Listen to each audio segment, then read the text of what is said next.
आज की सच्चे दरबार की।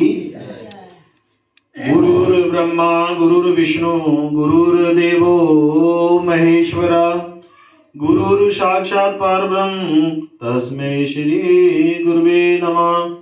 गुरु जी के सिमरन मात्र से नाशक विघ्न अनंत ताते सर्वारंभ में ध्यावत है मुनि संत।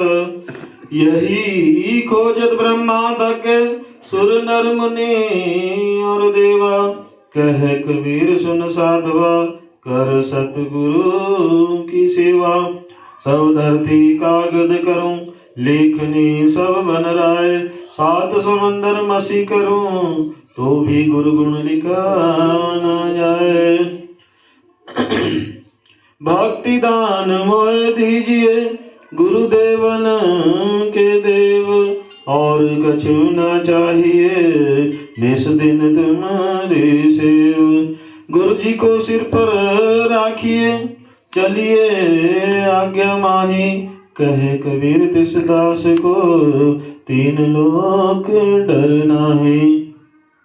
मन मंदिर में विराजमान श्री सतगुरु भगवान जी का पावन दर्शन करते हुए अपनी वाणी को, अपनी रचना को पवित्र करने के लिए, अपने ध्यान को श्री गुरु चरण कमलों में जोड़ने के लिए अपने दोनों हाथ खड़े करते हुए प्रेम सहित ऊंचे स्वर में जयकारा बोलेंगे। बोलो परमहंस दयाल जी महाराज की, नंगली निवासी भगवान की, अम्बाला वाले सतगुरु महाराज की, बोलो सच्चे दरबार की। धन्यवाद। गुरु प्यारी साध संगत जी, सत्संग में आने का क्या लाभ है महापुरुष समझाते हैं। संत मिलन को जाइए तज माया अभिमान। जेते जेते पग धरूं सौ सौ यज्ञ समान। कि सत्संग में आने का एक एक कदम का सौ सौ अश्वमेध यज्ञ का पुण्य मिलता है। जितने कदम आप घर से सत्संग तक चलकर आए उतने ही सैकड़ों अश्वमेध यज्ञ का पुण्य आपको मिलेगा। आप स्वयं में ही अपना अपना हिसाब लगा लो कि आज कितने पुण्य आपने कमाए हैं, कितने पुण्य आपके यहाँ सत्संग में आने से बने हैं। सत्संग के लिए आते वक्त मन से धन, विद्या, बल, जाति, रंग, पद, मकान इत्यादि का अभिमान तथा अहंकार का त्याग करना चाहिए। धन का अभिमान रहेगा तो अगले जन्म में सर्प योनि प्राप्त होगी। विद्या तथा पद का अहंकार रहेगा तो व्यक्ति को ज्ञान की प्राप्ति नहीं होगी। ये भक्ति के मार्ग में बाधक है, क्योंकि भक्ति बुद्धि और तर्क का विषय नहीं है। बल का अहंकार जवानी तक ही रहता है। बुढ़ापा आने पर, रोग व्याधियां लग जाने पर बल क्षीण हो जाता है, शरीर खोखला हो जाता है। जाति का अहंकार भी भक्ति के मार्ग में बाधक है। गुरु अमरदास जी फरमाते हैं, जिथे लेखा मंगिए तिथे देह जाति न जाई। धर्मराय की अदालत में केवल जो रूह उपस्थित होती है, रूह ही उपस्थित होती है, क्योंकि शरीर छोड़ने के बाद जाति शरीर के साथ ही दफन हो जाती है या शरीर के साथ ही अग्नि के सुपुर्द हो जाती है। कबीर साहब ने कहा है, जाति पाति पूछे ना कोई, हरि को भजे सो हरि का होई। तुलसी साहब जी का भी कहना है कि नीच नीच सब तरीगे संत चरण लौलीन। जाति के अभिमान से डूबे बहुत कुलीन। कि जो विनम्र होकर संतों की शरण में गए वे सब भव से पार हो गए, भव सागर से पार हो गए। और जो जाति के अहंकार में रहे वे मंझधार में ही अटके रहे। गुरु प्यारी साध संगत जी, हम सभी उस एक ही परमात्मा की संतान हैं। गुरु अर्जन देव जी ने कहा है, एक पिता एकस के हम बारिक। रंग किसी का गोरा हो या काला इससे कोई फर्क नहीं पड़ता, क्योंकि सबके अंदर उस परमात्मा का ही नूर है, परमात्मा का ही अंश है। अवल अल्लाह नूर उपाया, कुदरत दे सब बंदे। एक नूर ते सब जग उपजया, कौन पले कौन मंदे। रंग भेद के कारण कोई भी अच्छा या बुरा नहीं है, सब में उस एक ही परमात्मा का अंश है। साध संगत जी, यदि अंत समय में हमारा ध्यान मकान पर ही रहा कि मैंने सारी उम्र जो कमाया मकान पर ही खर्च किया, मकान में ही सुर्त फंसी रही, तो प्रेत योनि में जन्म होगा। इसलिए अंत समय जब इस शरीर का त्याग करना है तो केवल गुरु का ध्यान होना चाहिए, परमात्मा का स्मरण होना चाहिए। और क्योंकि अंत समय जो नारायण सिमरे प्रभु हृदय वास करे, तो इसलिए कहा गया कि अंत समय जो है प्रभु के चरणों में ही ध्यान होना चाहिए। तो ये एक छोटा सा प्रसंग है कि जो रत्नाकर डाकू था वो कैसे वाल्मीकि बना। रत्नाकर डाकू के भय से सभी थर थर कांपते थे। रत्नाकर डाकू चोरी डकैती लूटपाट करता था और इसी कमाई से अपने माता पिता पत्नी बच्चों का पालन पोषण करता था। लूटपाट करते समय विरोध करने पर उसकी हत्या भी कर देता था। भरी दोपहर का समय था। रत्नाकर एक घने जंगल में छिपा था। तभी एक संतों की एक टोली वहां पर उस घने जंगल में के रास्ते से गुजरने लगी और लूटने के इरादे से रत्नाकर डाकू उनके रास्ते में उनके आगे खड़ा हो गया और संतों से कहने लगा कि जो भी कुछ है, नगदी सोना चांदी कीमती सामान जो भी कुछ है वो मुझे दे दो। तो संतों ने कहा कि लूटपाट करना पाप है, तुम ये पाप किसके लिए करते हो? तो रत्नाकर डाकू ने जवाब दिया कि मैं ये सब पाप अपने परिवार के पालन पोषण के लिए करता हूं। संतों ने कहा कि जिनके लिए आप ये पाप कमा रहे हो उनको पूछ कर आओ कि क्या वे इस पाप कर्म में भागीदार बनेंगे। तो इस प्रश्न ने उसके मन को झकझोर दिया और रत्नाकर डाकू ने अपना रुख घर की ओर किया। घर में पहुंचते ही रत्नाकर डाकू ने अपने माता पिता से झूठ कहा कि मेरे पीछे पुलिस लगी है और उन्हें मेरा पता चल गया है, मेरा भेद खुल गया है, मुझे कहीं छिपा दो। तो माता पिता ने कहा कि हमने तेरा पालन पोषण किया है, अब हमारा पालन पोषण करने की जो जिम्मेवारी है वो तेरी है, तेरे बुरे कर्मों में हम शामिल नहीं। फिर पत्नी से कहा कि मुझे कहीं छिपा दे, मेरे पीछे पुलिस लगी है। तो उसने भी इनकार किया कि मैंने तुम्हें छिपाया तो पुलिस मुझे भी पकड़ लेगी, आपने गलत किया है, गलत काम किया है, बुरा काम किया है, अब खुद भुगतो। तो रत्नाकर डाकू को समझ आ गया कि ये मेरा परिवार तो स्वार्थी है, मेरे पापों की सजा मुझे ही मिलेगी, इसमें कोई भी हिस्सेदार नहीं होगा। तुरंत घर से निकल गया और संतों के चरण पकड़ लिए। संतों से कहा, महाराज कृपा करो, मुझे तो नरक में भी जगह नहीं मिलेगी, क्योंकि मैंने तो बेकसूर निहत्थे लोगों की हत्या करके लाशों के कुएं भर दिए हैं। संतों ने कहा कि तू यदि हमारी बात मानेगा तो तू तर जाएगा। संतों ने उसे नाम दीक्षा दी, सिमरन के लिए कहा, भजन बंदगी करने को कहा और ये कहा कि हम वापसी में आपसे मिलेंगे। तो काफी समय बाद संतों का आना हुआ।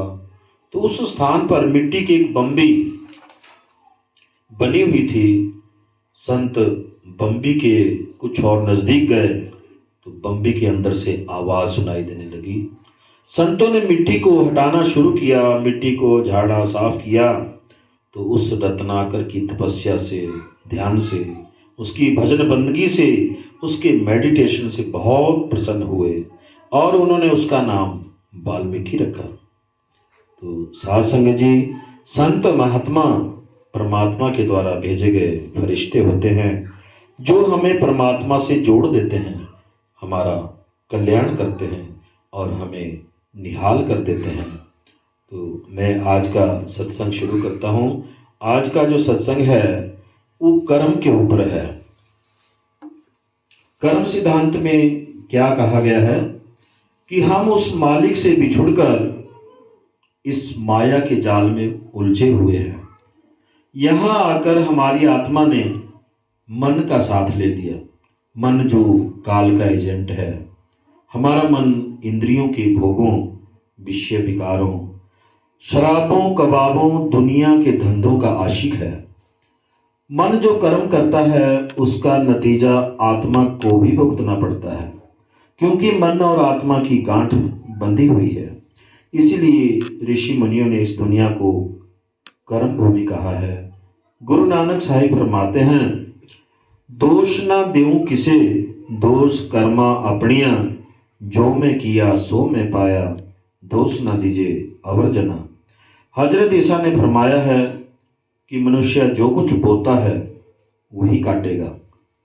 यदि हमने किसी खेत में मिर्च के बीज बोए हैं, मिर्च की बिजाई की है, तो मिर्च की ही फसल काटने जाएंगे। यदि हमने आम का पौधा लगाया है तो आम के फल खाने के हकदार होंगे। मोहम्मद साहिब ने कर्म को परलोक की खेती कहा है। गोस्वामी तुलसीदास जी रामचरितमानस में कहते हैं, कर्म प्रधान विश्व करि राखा, जो जस करई सो तस फल चाखा। गोस्वामी तुलसीदास जी ने इस संसार को कर्म प्रधान माना है। कहा है कि जो जैसा कर्म करता है उसे वैसा ही फल प्राप्त होता है। अगर कोई नेक कर्म करता है तो सेठ साहूकार बनकर आ जाएगा, और इससे भी अधिक ज़्यादा पुण्य कमाता है तो वह ज़्यादा से ज़्यादा स्वर्ग या बैकुंठ तक चला जाता है। बैकुंठ लोक कहाँ पर है? अभी हम यहाँ मृत्युलोक में बैठे हैं। मृत्युलोक के ऊपर इंद्रलोक है, इंद्रलोक के ऊपर धर्मराज का लोक है, धर्मराज के लोक के ऊपर ब्रह्मलोक है, ब्रह्मलोक के ऊपर विष्णु लोक है। इसी विष्णु लोक को बैकुंठ लोक कहा जाता है। परंतु ये सभी भोग योनियां हैं। मैंने संतों से सुना है कि जब कोई आत्मा यहाँ से संसार से पुण्य कमाकर स्वर्ग में पहुंचती है तो वहाँ देवताओं द्वारा उसका स्वागत किया जाता है, और ताजे खुशबूदार फूलों की माला उसके गले में डाली जाती है। जब तक उसके पुण्य खत्म नहीं होते तब तक वह आत्मा स्वर्ग में रहती है। पुण्य क्षीण होते ही, पुण्य खत्म होते ही गले में जो डाली गई पुष्प की माला है उसके फूल भी सूखने लगते हैं, मुरझाने लगते हैं, और फूलों की जो खुशबू है वो भी खत्म हो जाती है। फिर उस रूह को अपने आप ही स्वयं ही आभास हो जाता है, पता चल जाता है कि अब उसे पुण्य कमाने के लिए फिर वापस मृत्युलोक में अर्थात संसार में जाना पड़ेगा। पुण्य खत्म होते ही उस आत्मा को, उस रूह को नीचे धकेल दिया जाता है। विष्णु लोक को ही बैकुंठ कहते हैं। स्वर्ग बैकुंठ ऐसे हैं जैसे हम कहीं 5 स्टार होटल में ठहरते हैं तो जब तक हमारी जेब में पैसे हैं तब तक ही हम उस होटल में ठहर सकते हैं। पैसे खत्म होते ही होटल वाले हमें होटल से बाहर धकेल देंगे, होटल से निकाल देते हैं। स्वर्ग बैकुंठ ये सभी भोग योनियां हैं। उसके बाद फिर हमें 84 के जेल खाने में आना पड़ता है। अगर हम बुरे कर्म करते हैं तो फिर नरक और 84 तो हमेशा तैयार ही रहते हैं, नरक के दरवाजे खुले ही रहते हैं। मनुष्य जन्म से आत्मा गिर जाती है, नरक में जाना पड़ता है। नरक में हमेशा ही चीख पुकार सुनाई देती है, भयानक आवाजें, रोना चिल्लाना सुनाई देता है। पाताल लोक में भी नरक कुंड बने हुए हैं जहां बुरे कर्म करने वालों को कठोर सजा दी जाती है। कुंभी नरक में पीक से भरे घड़े में रूह को डुबोया जाता है। बुरे कार्य करने वालों को कठोर यातनाएं दी जाती है, जबकि स्वर्ग में फूलों की क्यारियां, फलों के बाग बगीचे हैं तथा मधुर मधुर संगीत सुनने को मिलता है। सहजो बाई एक कमाई वाली संत हुई हैं। उनका कहना है कि पशु पंछी नर सुर असुर जलचर कीट पतंग सब ही उत्पत्ति कर्म की, सहजो नाना रंग। कि क्या राजा क्या प्रजा, क्या अमीर क्या गरीब, क्या औरत क्या आदमी, हम सब दुनिया के जीव कर्मों के जाल में फंसे हुए हैं। इन कर्मों के कारण जिस चोले में जाकर जन्म लेना पड़ता है उसमें बैठकर दुख ही दुख, मुसीबतें ही मुसीबतें सहन करनी पड़ती हैं। उस मालिक से बिछुड़कर किसी भी योनि में हम कभी सुख और शांति प्राप्त नहीं कर सकते। हर रोज इंसान की खुराक के लिए हजारों तरह के जानवर काटे जाते हैं, ज़िबा किए जाते हैं। किस तरह उनके गले पर छुरियां चल रही हैं। क्या हम ऐसे मुर्गी, भेड़, बकरी के चोले में जाकर सुख प्राप्त कर सकते हैं? हम तो कभी यह विचार ही नहीं करते। अगर हमें अपने कर्मों के कारण इन जूनियों में जाना पड़े और हमारी गर्दन पर छुरियां और कुल्हाड़ियां चले तो हम क्या महसूस करेंगे? कई बार जिस समय डॉक्टर टीका लगाने के लिए एक पतली सी सुई हमारे सामने रखता है तो हमारा शरीर डर से कांपने लगता है, डर से कांपना शुरू कर देता है। हालांकि वो जो टीका है वो हमारे फायदे के लिए लगाया जाता है। ऊंट की हालत देखो, किस तरह उसकी पीठ पर इतना बोझ लदा होता है और फिर किस तरह उस आगे नकेल से खींचा जाता है। तांगे के घोड़े की हालत भी हम देखते हैं, उस पर कितनी सवारियां बैठी होती है, किस तरह उस पर धड़ाधड़ चाबुक पड़ रहे होते हैं। बैल के बारे में सोचो, सारा दिन किसान हल में जोतते हैं, अगर वो थक के गिर भी जाता है तो भी लाठी से मार मार कर उसे उसी तरह हल में चलाया जाता है। मतलब यह है कि किसी भी जामे में, किसी भी चोले में, किसी भी जून को लेकर परख लें, हर एक में, सभी में दुख ही दुख, मुसीबतें ही मुसीबतें दिखाई देती हैं। ये निचले जामों की जूनों की हालत तो अलग रही, मनुष्य के चोले के बारे में भी अच्छी तरह विचार करके देख लें। कितने दुख और कितनी मुसीबतें हर रोज उठानी पड़ती हैं। हालांकि इस चोले को, इस मनुष्य के चोले को टॉप ऑफ द क्रिएशन, सृष्टि का सरताज कहा जाता है। ऋषि मुनि से नर नारायणी देह कहकर पुकारते हैं। मुसलमान फकीर इसे अशरफुल मखलूकात कहकर याद करते हैं और देवी देवता भी इस जामे को तरसते हैं। लेकिन फिर भी इस जामे में बैठकर कोई भी सुख और शांति प्राप्त नहीं कर सकता। नानक दुखिया सब संसार, सुखी वह जो है नाम आधार। कोई तन से दुखी, कोई मन से दुखी, कोई धन बिन रहत उदास। थोड़े थोड़े सब दुखी, सुखी केवल सतगुरु के दास। कोई बीमारी के हाथों दुखी हो जाता है, कोई बेरोजगारी से तंग आ जाता है, किसी के संतान पैदा नहीं होती, वह दिन रात तड़पता है, तो कईयों के बाल बच्चों ने ही दुखी कर रखा है।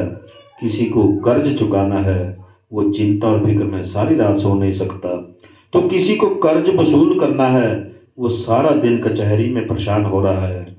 हम सर्दी और गर्मी में रोज सड़कों पर कंगालों की हालत देखते हैं कि किस तरह पेट की खातिर वे चिल्ला रहे हैं।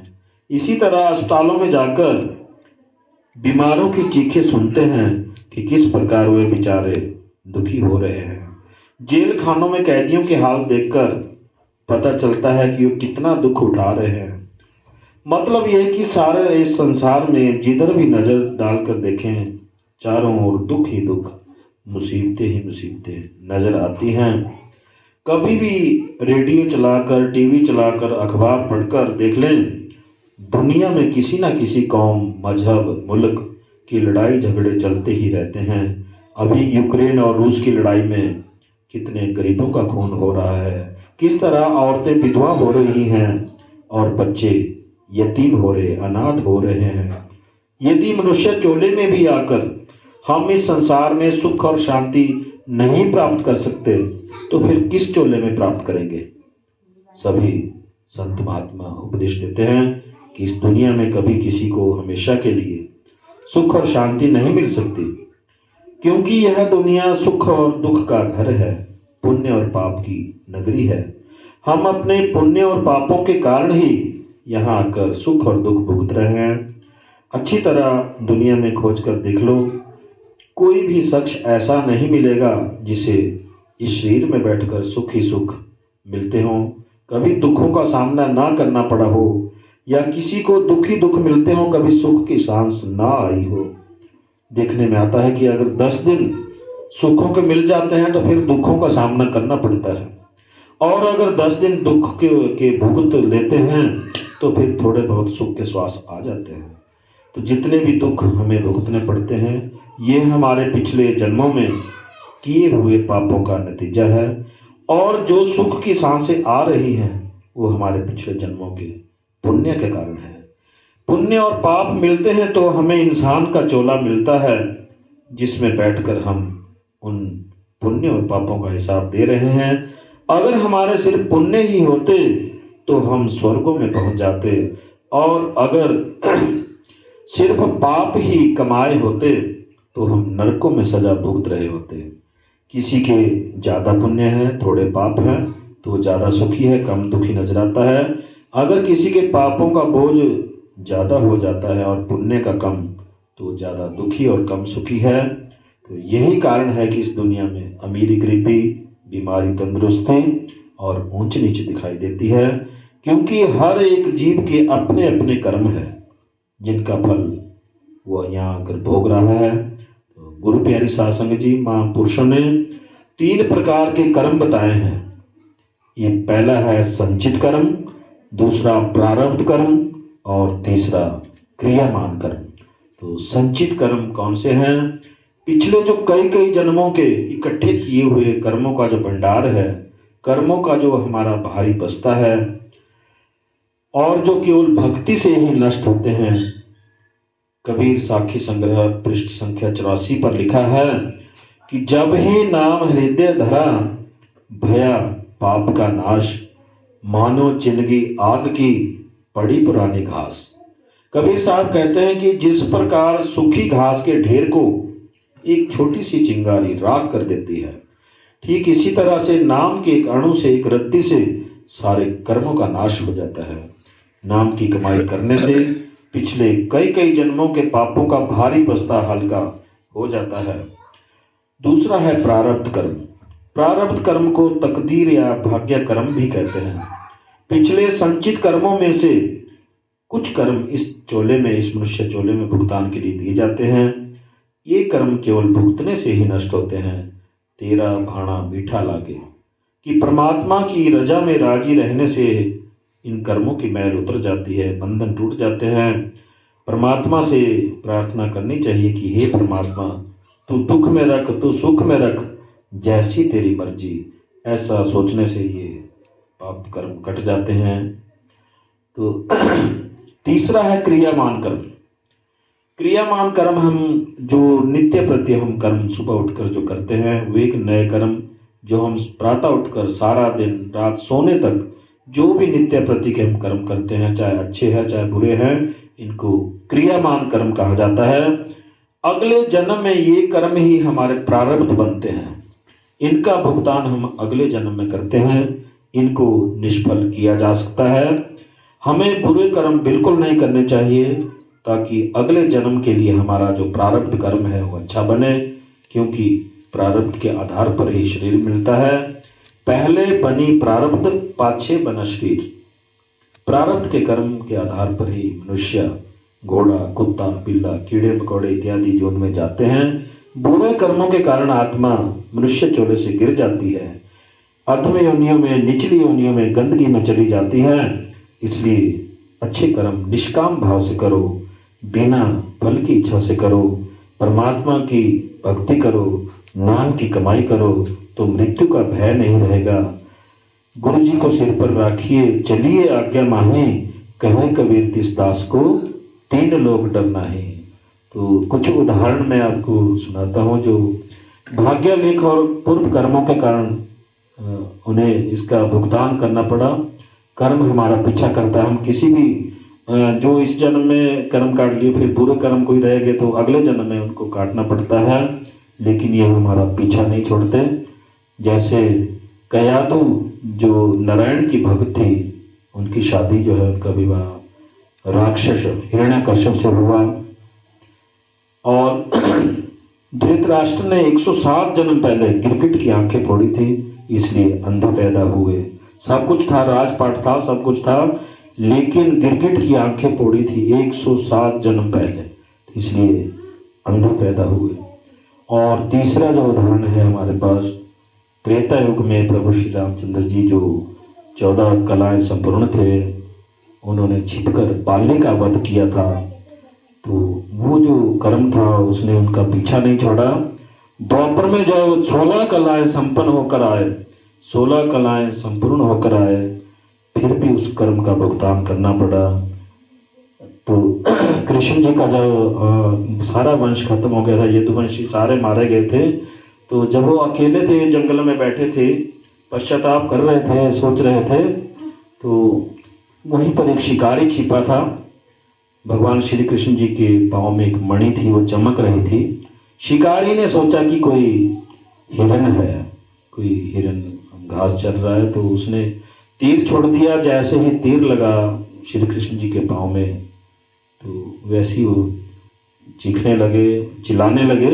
तो बहेलिया जैसे ही नज़दीक आया, तो वो पहचानता था श्री कृष्ण जी को, तो उसने बड़ा पश्चाताप किया कि महाराज मेरे से तो गजब हो गया, मैंने तो हिरन समझकर तीर चला दिया। तो उस समय श्री कृष्ण ने क्या कहा कि बाली तेरा वचन पूरा हुआ, क्योंकि बाली ने जब उसके प्राण निकल रहे थे तो उसने कहा था श्री राम जी से कि मैं बदला लूंगा, तो वो बदला उनको चुकाना पड़ा श्री कृष्ण जी को। तो इस तरह से कर्म हमारा जो पीछा नहीं छोड़ता, तो कभी भी बुरे कर्म नहीं करने चाहिए। तो जो ये कर्म से संबंधित टॉपिक था, ये हमारा आज का सत्संग यहीं तक था। थोड़ा सा एक पेज और रहता है, तो सुनेंगे जरा थोड़ा सा ध्यान से कि हम